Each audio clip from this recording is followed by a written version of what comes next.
Bozy and Jaron Ennis welcome Errol Spence with open arms. We're going to talk about where all this is coming from, what I'm talking about. But before we do this, make sure you hit my like button, subscribe to the channel, and let's cook on it. Errol Spence finally back in a boxing news, making headlines. You know, everybody got Errol Spence's name in their mouth. Either they hating on him or they showing him love and support. Now, it ain't no secret no more. You know, they was trying to keep it undercover. They was trying to keep it a secret. And with me saying that, why is everything always got to be a secret in boxing? You know what I'm saying? They be trying to keep fight dates a secret. Oh, man, we can't say nothing. We don't want to say nothing. We can't put that out. If a fighter's going with another promotional company, they be trying to keep that a secret. If a fighter resigns, they want to keep that a secret. I don't know. I just thought about that right now. Like, everything is a big secret in boxing all the time. But anyway, what I'm talking about in this case is everybody knows now that Errol Spence and Derrick James, they no longer together. You know, they got a little feud going on. I don't know how big the feud is because they still have to deal with each other when it comes to Frank Martin.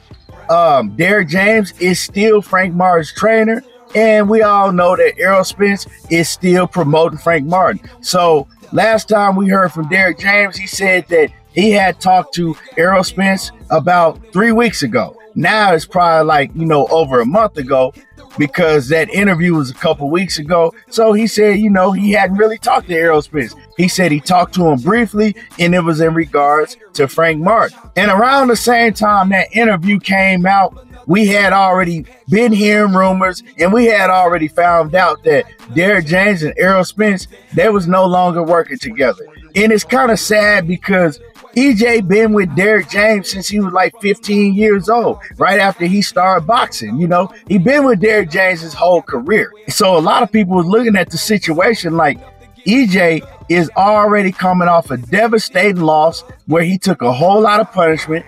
Then he had to go through cataract surgery. You know, he had a rib injury going into his last fight. He's just been through a lot.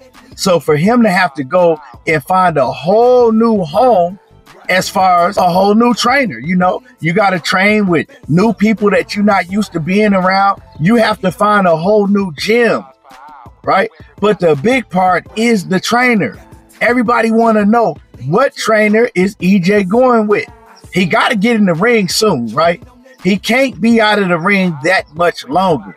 Now, we all know the situation with Sebastian Fundora, Tim Tszyu, and all of that. And we all know Errol Spence jumped in the ring, and he says that he wants Sebastian Fundora next. Fundora's management team, they said they want Errol Spence next. So everybody just jumped to conclusion and said, okay, that's probably the fight we're going to get next. But now, Sebastian Fundora, he is suspended by the Nevada Athletic State Commission. He's suspended up until September. He suffered a real bad broken nose, so he got to wait for his nose to heal. Is he going to be able to come back and fight in September? Or will it be more like December?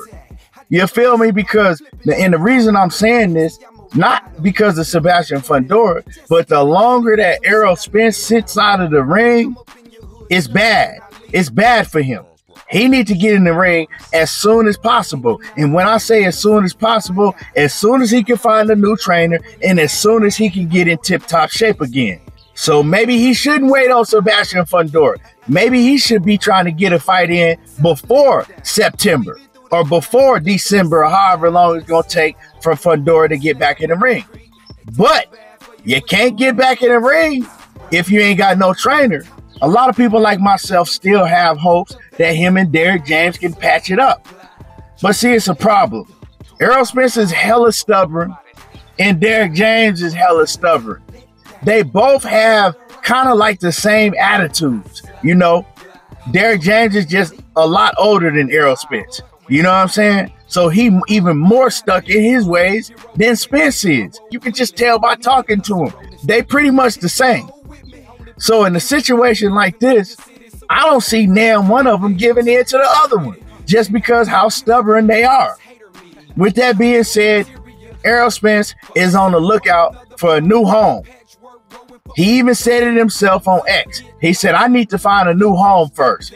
At that time, people didn't know what he was talking about, but he was talking about a new gym, a new trainer. And Bozy Ennis, shout out to YSM Media. He just did an interview with YSM Media, and he said, hey, I want to train Errol Spence. We'll welcome him with open arms. Yes, Bozy Ennis, Jaron Ennis' father and trainer. He said, we'll welcome EJ with open arms. And he says, you know, I'm not going to try to change anything that he does. I'll just add to his game. And I said, man, I like that. I love Bozy Ennis as a trainer, man. Bozy Ennis is a down-to-earth, just all-around real dude. But then I looked at the situation, and I says, there's a conflict. Because you got Jaron Ennis. Jaron Ennis is that guy. Yeah, he him. He him. I don't care what nobody say. He is him. Right now, he's at 147 pounds, and we know that EJ is moving up to 154. But eventually, Ennis is going to 154. And he going to want all of the big dogs. He going to want all the top names. And if Errol Spence is still at 154 pounds when Jaron Ennis get there, oh, you better believe he going to want that smoke. And I'm talking about Jaron Ennis going to want that smoke because Jaron Ennis and Errol Spence, they already have history. We seen when Jaron Ennis got on the phone with EJ and called him out when he was with Gillian Wallow, and EJ told him, we'll fight. You know what I'm saying? I'm going to fight you. Right now, I'm focused on Bud, but we eventually going to fight. So there's a conflict of interest. I don't see Errol Spence going over there training with Bozy Ennis, right? When you got Jaron Ennis right there, somebody that's potentially going to be one of your big fights. You know what I'm saying? So you definitely don't want to give Bozy Ennis all the ins and outs of your game and have Jaron Ennis right on the sideline looking. You know what I'm saying? But if it wasn't for that, it would probably be a match made in heaven. But that can't happen. I don't see EJ doing that because Jaron Ennis and Errol Spence are potential rivals. At one point in time, they was rivals already. Jaron Ennis was Errol Spence's mandatory for a minute. You feel me? For that IBF strap. The only thing Errol Spence and Terrence Crawford was looking at each other at the time.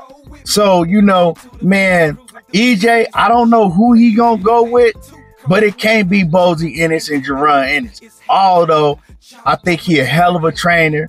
And like I said, man, if it wasn't for him training Jaron Ennis already and him being Jaron Ennis' father, it would probably work out great. Let me know what y'all think about this. Drop a comment in the comment section. Make sure you hit my like button, subscribe to the channel, and y'all already know how I do. Tego talking that boxing again, and I'm gone. But now I got the cook up, and since they didn't book us, every time you look up, I'm riding.